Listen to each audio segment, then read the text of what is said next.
저만 특별하게 간증을 하는 게 아니라 전도부에서 돌아가면서 다들 간증을 하셨는데 이제 제가 끝으로 간증을 하는 순서가 됐습니다. 그래서 이제 제가 간증을 하는데 저희 장로님이 이제 제가 예수를 믿고 기도 생활하는 것을 이제 지금까지 보아오면서 제가 이제 앉아서 하니까 좀 저기 제가 서서 할게요.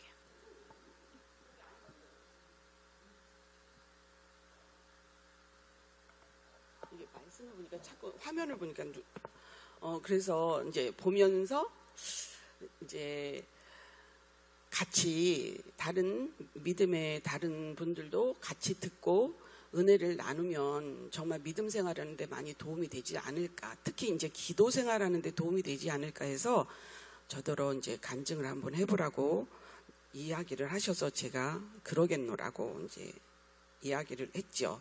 근데 이제 제가 이 믿음 생활을 하고 또 믿지 않는 가정에 와서 정말 어떻게 믿음의 가정을 읽었는지에 대해서 여러분들에게 전해주면 지금 이제 남편과 자녀들이 믿음 안에 있지 않아서 너무 이제 힘쓰면서 기도하시는 분들에게 좀 도움이 되지 않을까 해서 제가 섰습니다. 그리고 이제 장로님이 거창하게 믿음의 명문, 그리스도의 명문 가문 뭐 이렇게 제목을 달고 이야기하시는데 저희가 명문 가문이 됐다는 것보다도 그 명문 가문을 향해서 이제 가고 있는 과정이죠. 말씀 좀 올려주시겠습니까? 네, 이게 이제 오벳에돔 집 이야기입니다. 그 오벳에돔이 이제 정말 성경 안에 있는 그리스도의 명문 가문이 된 그런 가정이라고 생각합니다. 우리 한번 같이 읽도록 하겠습니다. 다윗이 궤를 옮겨 자기가 있는 다윗성으로 메어들지 못하고 그 대신 가드 사람 오벳에돔의 집으로 메어가니라. 하나님의 궤가 오벳에돔의 집에서 그의 가족과 함께 석 달을 있으니라. 여호와께서 오벳에돔의 집과 그의 모든 소유에 복을 내리셨더라. 이제 이렇게 해서 오벳에돔 가정에 하나님께서 하신 일들로 인해서 그 앞에 그 성경 요절 앞부분 좀 보여주세요. 네. 그 다윗이 하나님의 궤가 이제 성전으로 옮겨야 되겠다 해서 이제 옮겨 드리려고 하는데 그 우사가 그 나귀 뒤에 올려서 이동할 때 그 궤가 벗개가 떨어질 것 같으니까 우사가 만졌다가 그 자리에서 죽사를 하고 죽고, 그 다음에 이제 그 궤를 어떻게 해야 될지 몰라서 그 오벳에돔 집으로 이제 메어 갔어요. 그래서 오벳에돔 집에 그 법궤가 오고 난 다음에 그 법궤를 모셔놓고 나서 그들이 어떻게 했겠습니까? 하나님의 그 궤를 보고 그들이 두렵고 떨린 마음과 뭐 하여튼 여러 가지 감정을 갖고 그래도 매일같이 하나님께 예배를 드리지 않았을까 생각을 합니다. 그래서 3달 동안 그 궤가 있었는데 그 궤가 있는 그 석 달 동안의 그 이후에 오벳에돔의 집과 그의 모든 소유에 복을 내리셨더라. 이제 성경에 기록될 정도면 얼마나 그 집이 엄청난 복을 받아서 이제 소문이 났겠습니까? 그래서 오벳에돔 집이 하나님의 법궤를 메온 일로 그 집이 3달 만에 복을 받았습니다. 그 다음을 좀 보여주세요. 그래서 이제 이 오벳에돔이 이제 그 일이 있은 이후에 이제 한참 지나면 그 아까는 역대상 13장 이야기인데 이제 26장에 보면은 오벳에돔의 아들들은 나다들, 스마냐와 이렇게 해서 쭉 내려가는데요. 그 우위로 좀 올려주세요. 다 이제 용사고 그렇습니다. 그 다음 보여주세요. 그래서 이렇게 해서 이제 그 아들들이 쭉 나오다가 8절에 보면 이는 다 오벳에돔의 자손이라 그들과 그의 아들들과 그의 형제들은 다 능력이 있어 그 직무를 잘하는 자이니 오벳에돔에게서 난 자가 62명이었다. 이렇게 기록하고 있어요. 근데 이제 이게 그 성전에 이제 그 문지기를 하는 그 직무를 맡았었는데 쭉 그 이제 이름들이 나오면서 가문의 이름들이 나오면서 그 자손들이 나오는데 뭐 대부분 보면 뭐 12명, 18명 뭐 이제 이게 10명 단위의 숫자를 넘지 못해요. 근데 이 오벳에돔 집에는 62명이다 이렇게 기록이 되어 있어요. 그러니까 직무에 능한 자들이.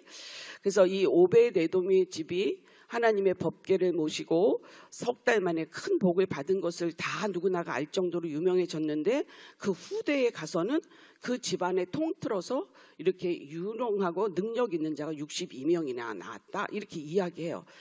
이제 이 말씀을 보면 이 가문이 정말 그리스도의 명문 가문이 되었다는 것을 우리가 볼 수 있죠.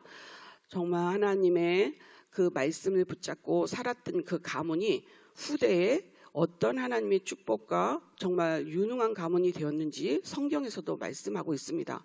우리도 하나님의 말씀을 붙잡고 정말 하나님 안에서 믿음으로 자녀들을 키우고 양육하여 가다 보면 우리의 가문도 이렇게 하나님 안에서 능력 있는 자들이 나오며 하나님 앞에 유능하게 쓰임받는 그런 명문 가문이 되리라고 생각을 합니다. 제가 이제 우리 아들의 간증을 이제 알고 계신 분들도 있어요. 우리 아들이 고등부에서 이제 간증을 했기 때문에. 그래서 이제 심지어는 이제 어떤 엄마가 저한테 그럽니다.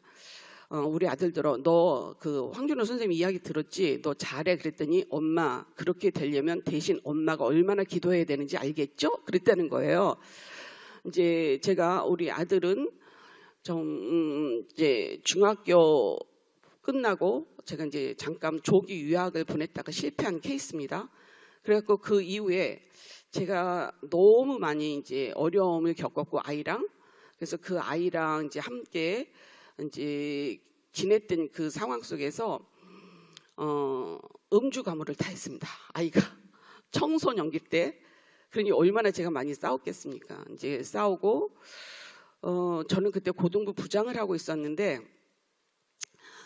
이제 다른 아이들은 너 뭐 이렇게 저렇게 뭐 너 왜 쓰레바짝을 끌고 교회를 오냐, 교회 올 때 반바지 입고 오지 말라, 뭐 이제 그러면서 저는 이제 막 눈에 보이는 거 갖고 이제 막 이렇게 하는 거예요. 근데 우리 아들은 게다가 뭐 더 말할 것도 없죠. 이제 애들이 그랬을 겁니다. 자기 아들은 어떤데? 근데 저는 아예 눈 감고 귀 닫았습니다. 어떤 식이냐면 어떤 아이가 와서 이래요.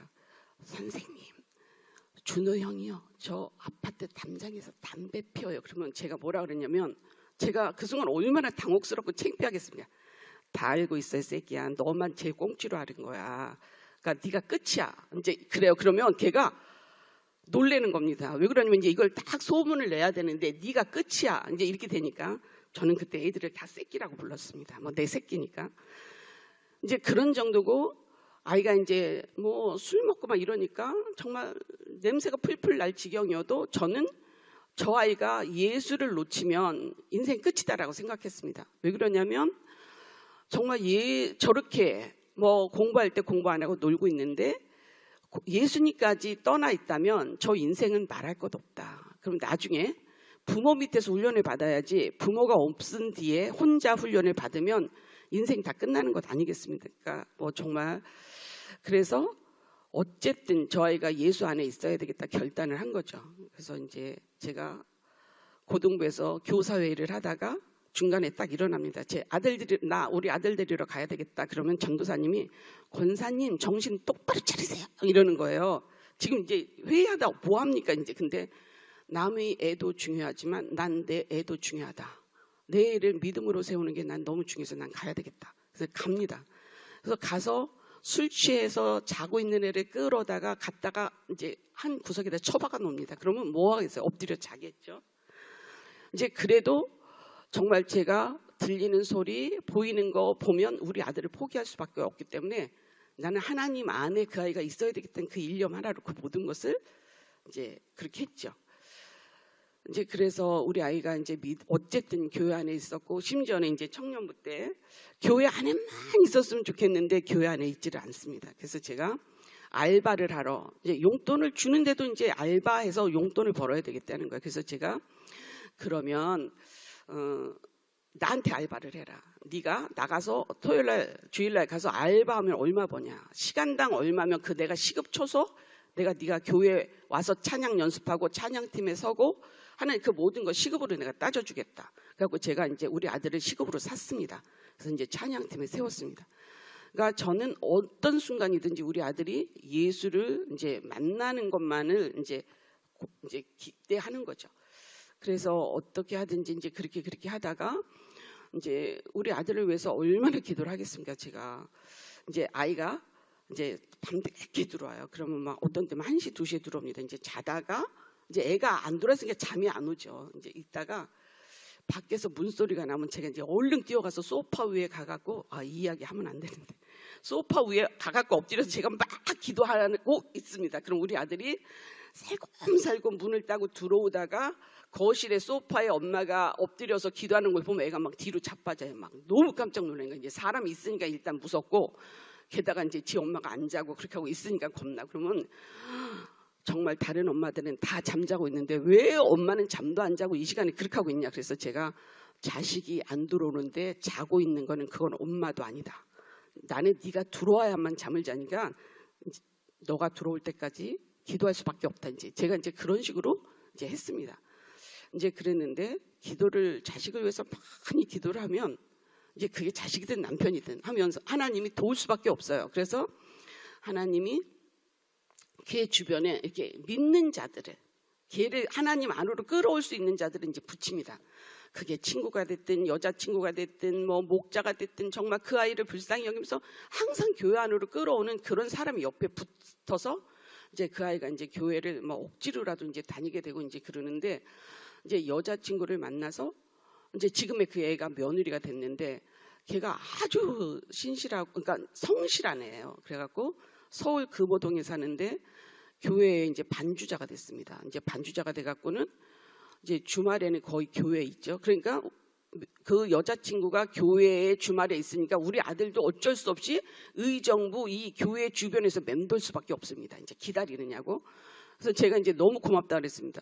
만일에 우리 그 며느리, 그러니까 그때 여자친구가 상계동 롯데백화점 주변에서 논다. 그럼 우리 아들은 주말에 롯데백화점 주변에서 놀았을 겁니다. 근데 이제 교회 와서 반주를 하냐고 교회에 있으니까 우리 아들이 교회 주변에서 왔다 갔다 하다가 결국 이제 하나님 안에 있게 된 거죠. 그래서 이제 그 끝에 이제 결혼을 하고 그 착실한 며느리에 의해서 이제 정말 믿음으로 잘 이제 교회 안에 이렇게 있게 된 것인데 하여튼 그 과정들이 너무도 힘들었지만 우리 아이와 제가 주로 싸웠던 거는 교회 와라. 예배 드릴 때 똑바로 해라. 정신 똑바로 차리고 설교 들어라. 뭐 이제 주로 이제 그런 거 이제 그런 것 때문에 싸우고 이제 그랬는데 오늘날 이제 우리 아들을 보면 정말 너무 감사하게 이제 믿음으로 서 가고 있는 겁니다. 그래서 정말 그 눈물의 기도는 하나님이 반드시 응답하시고 이루신다는 것을 제가 이제 말로는 들었는데 제가 이제 그것을 경험하게 되었죠. 그래서 이제 어느 날 엄마 이제 내일 새벽기도 가면 나 데려가세요 이러는 거예요. 그래서 제가 아이가 엄마 기도 소리 나오면 이제 제가 가슴이 덜컥합니다. 이제 문제가 터진 거니까. 그럼 제가 왜 뭐 기도 제목 있어? 이제 제가 그래요. 그러면 그랬더니 이제 아니 그게 아니라 자기 이제 그 아들 걔가 이제 영아부에서 유치부로 올라가는데 그 유아부에 가서 잘 적응하기를 위해서 자기가 이제 기도를 하고 싶어서 새벽 기도를 간답니다. 그러니까 얼마나 깜짝 놀랐어요. 기도 제목 듣고 얼마나 놀라운지. 그래서 아 그렇구나. 이제 그리고서는 이제 기도를 하는데 100일이 됐어요. 그래서 이제 100일이 됐을 때 너 내일 모레 100일이야. 그랬더니 나 평생 다닐 건데 이러는 겁니다. 그래서 내가 너무 이제 깜짝 놀란 거야. 새벽 기도를 평생 다닌다고 하니까. 그래서 그렇구나 이제 그러겠는데 그 중간에 이제 그러면서 그걸 끝나고 계속해서 새벽 예배를 다니더라고요. 네. 그래갖고 새벽 예배를 이제 그렇게 다니는 중에 이제 어느 날 교회로 제가 기도를 하러 오는데 전화가 왔습니다. 왜? 그랬더니 이제 아들이 전화 오면 겁나는 거야. 이제 기도 제목이 있다는 거죠. 왜? 그랬더니 자기가 이제 스카우트 제의를 받았는데 이직을 이제 해야 될 것 같다 이렇게 이야기를 하더라고요. 그래서 이제 그것을 갖고 이제 기도하기 시작을 했습니다. 근데 이제 그 기도를 하다가 제가 안 되겠다. 우리 같이 작정 예배를 좀 하자. 3일을. 그래서 3일을 작정 예배를 하기 시작을 했습니다. 그래서 우리가 이제 줌으로 같이 이제 넷이서 줌으로 저녁마다 예배를 드렸어요. 이제 예배를 드리기 시작을 했는데 이제 며느리도 직장을 다니고 뭐 애 키워야 되고 뭐 이러니까 저녁 시간에 같이 예배 드리자고 하기가 참 미안했지만 그래도 이제 같이 모여서 예배를 드려야 할 것 같아서 같이 이제 예배를 드리기 시작을 했습니다. 그랬는데 기도를 하는데 그때 이제 우리가 이제 행당동에 살다가 수락산 가까이 교회 때문에 이사를 왔는데 다시 행당동으로 가야 될 것 같은 상황이 벌어졌습니다. 그래서 그것을 기도하고 있는 중이었거든요. 이제 이사를 가는 거를. 근데 우리 아들 이직 문제를 갖고 기도하다가 3일 작정 기도를 하는데 우리가 살고 있는 이 집을 아들에게 주겠다는 거예요. 준호에게 선물로 주겠다. 이렇게 이야기를 이제 그런 음성을 제가 이제 왜 우리가 음성 들었다 이런 거는 좀 영적으로 자각 내지는 이제 기도 중에 이렇게 알게 되는 그런 게 있습니다. 자기 나름대로 기도하는 사람들은 그 하나님이 말씀 주시는 루트가 있습니다. 이제 이건 제 개인적인 이제 경험이니까 참고하시고 그래서 이제 기도하는데 이 집을 이제 준호에게 선물로 주겠다. 그래서 제가 일단은 선포했습니다. 이게 무슨 얘기야? 그러면서 이 집을 너희에게 하나님이 선물로 준댄다. 우리 기도하자. 그랬어요. 근데 제가 이제 그 작정 예배 전에 우리 이제 행정동으로 이사 가야 될 것 같다. 이렇게 했더니 우리 아들이 이 집 너무 아깝다. 이러는 거예요. 이제 그 집이 밝고 환하고 수락산 바로 옆에 있어서 공기도 엄청 좋고 이제 이러니까 이 집 너무 아깝다. 이러는 거예요. 그래서 그리고 3일 작정 예배를 드리는데 이제 그런 음성을 듣고 그래서 이제 우리가 기도를 하기 시작을 했습니다.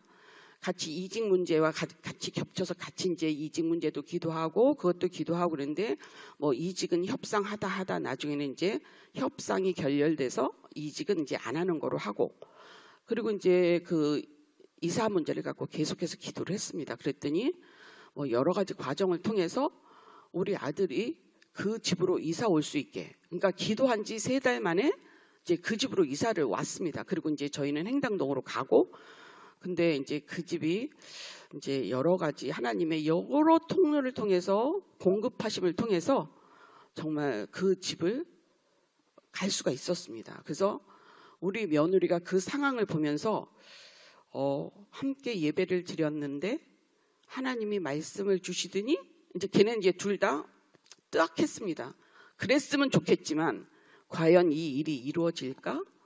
근데 이제 저도 말로 선포는 했는데 이거 하나님이 반드시 하셔야 되는데 이제 그러면서 이 집을 저 아이들에게 주는 이유가 있겠다. 그 이유는 우리 며느리의 친정 식구들을 구원하기 위한 어떤 통로로 쓰시려고 이 집을 저 아이들에게 주는 거구나. 이제 그것을 알게 됐습니다. 기도 가운데. 그래서 이제 그것을 같이 선포하고 이제 우리가 매일 할 수는 없으니까 일주일에 2번씩 하는 기도회로 바꾸자. 그래서 일주일에 2번씩 가정 예배를 줌으로 드리면서 계속 기도를 했습니다. 근데 이제 여러 가지 이제 상황 속에서 점점 정리가 되어 가면서 우리 아들이 정말 우리가 살던 그 집으로 들어오고 저희는 이제 행당동으로 이사를 가고 그래서 그 애가 넓은 집으로 정말 생각지도 못했는데 넓은 집으로 이제 이사를 왔습니다. 근데 우리 이제 손주가 우리 집에 오면 항상 하는 얘기가 할머니네 집은 우리 집보다 훨씬 좋아요. 이제 놀 때는 이야기죠. 마음껏 뛸 수 있고 이제 그 이야기를 애가 올 때마다 했었거든요. 그리고 우리 아들도 이 집 너무 좋다. 너무 밝고 시원하고 뭐 숲이 바로 옆에 있으니까 공기 좋고 뭐 이러니까 그런데 그 아이가 마음으로 품었던 그 집을 정말 선물로 받았습니다. 근데 선물로 받았는데 그 아이에게 하나님이 주신 이유는 전도의 그 통로로 쓰라. 그러면서 새벽 예배 시작한 거, 또 그 다음에 이제 전도부에서 찬양 전도팀에 들어서 찬양을 하면 어떠냐 이렇게 권면이 있을 때 그 아이가 그 주위에 들은 말씀 때문에 재능을 갖고 하나님께 쓰여야 된다. 뭐 그 설교를 들었답니다. 그래서 그 아이가 그 자리에서 알겠다. 찬양 전도팀에 나와서 전도하고 뭐 이런 식으로 뭐 성경 읽겠냐. 전도부에서 얘기하면 읽겠다. 그래서 뭔가 하나님 앞에 굉장히 온순하고 유순하고 양순한 자가 되어 갔습니다. 그리고 듣는 즉시 순종하고 했더니 하나님이 마음에 원했던 그 선물을 딱 준 겁니다. 그래서 제가 정말 그 과정을 보면서 우리 며느리가 이제 제일 놀란 사람은 우리 며느리. 아, 이게 일이 이렇게 되어 가는 거구나. 하나님이 작정 기도해. 그래서 순종했어. 기도했더니 말씀을 주셨어. 믿어지거나 안 믿어지거나 기도했어. 그러니까 이제 부모님과 딸려서 한 거죠. 했어요. 그랬더니 정말 마음에 원하고 그리던 그것을 받았어요. 그러니까 우리 며느리가 제일 놀랐습니다. 그래서 이 줌으로 드리는 이 가정 예배를 통해서 정말 자기가 너무 많이 은혜를 받고 이 코로나로 인해서 굉장히 영적으로 많이 침체됐는데 너무 많이 회복이 됐다. 그리고 너무 감사하다. 그리고 부모님의 그 믿음의 그 본을 받아 정말 자기도 믿음의 대를 잇는 그런 며느리로 다음 자녀를 믿음으로 잘 양육하겠다. 이렇게 계속 자기가 이제 고백을 하더라고요. 그래서 이제 우리가 지난주에 이제 예배를 드리고 같이 은혜를 나눴습니다. 제가 그랬죠. 내가 만일에 예수를 만나지 못했다. 그러면 나는 오늘 이 자리에 없다.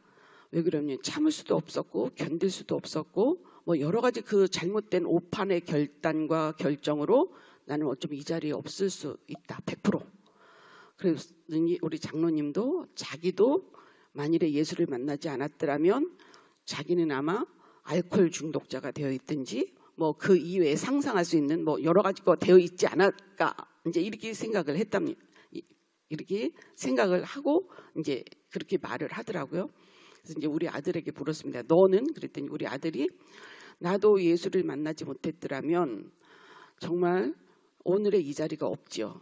이제 그렇게 말을 하면서 엄마가 찬양팀에 쓰라고 나한테 돈을 주고 알바를 시켜서 끌어다 놨을 때 그때 너무 싫었고 그렇게 싸웠던 것들이 이제 왜 엄마가 그랬는지 이제 이해가 된다 이렇게 이야기를 하더라고요.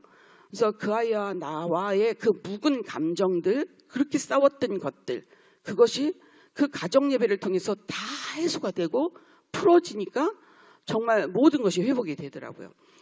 그리고 이제 우리 며느리도 저도 예수를 믿고 자기가 이제 준호를 만나고 교회를 맨 처음에 왔을 때 교회가 싫지는 않았답니다. 그리고 굉장히 뭔가 이제 좋은 느낌이어서 그리고 남자친구가 있었기 때문에 교회를 계속해서 다니게 되었는데 이제 그 이후에 하나님이 주시는 놀라운 은혜와 축복으로 오늘 자기가 여기 있다. 너무 감사하다. 그래서 정말 우리 모두 네 사람이 예수를 만나지 않았더라면 우리의 삶이 오늘 이와 같지 아니할 것을 다 너무도 잘 알고 있습니다.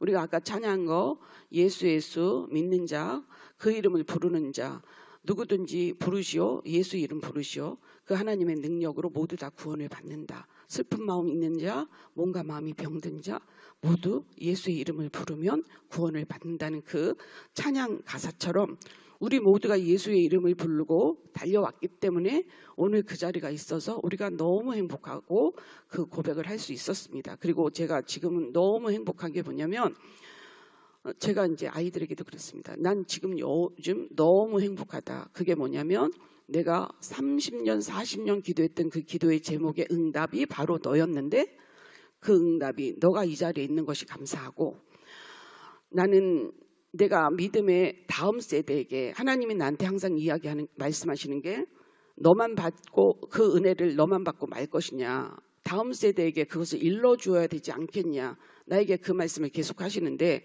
내가 사람들을 쫓아다니면서 너 내 얘기 좀 들어봐 나에게 가르침을 받아 이렇게 이야기할 수는 없는데 특히 며느리에게 이 이야기를 해주고 싶어도 내가 이야기를 하면 잔소리 같기도 하고 불편할 것 같아서 이야기하지 못했지만 이 가정 예배를 통해서 자연스럽게 은혜를 나누고 이런 이야기를 하다 보니 그 믿음으로 달려왔던 그 많은 시절의 이야기들을 들려줄 수 있어서 너무 감사하고 행복하다. 제가 이제 그렇게 말을 했어요. 그래서 그리스도의 명문 가문이라는 것은 하루아침에 되는 것이 아니라 정말 한 걸음씩 씨름을 하고 정말 기도로 영적 싸움을 하고 파쇄하고 섬겨야 되고 참아야 되고 이런 과정을 통해서 한 걸음씩 가는 것이라고 생각합니다.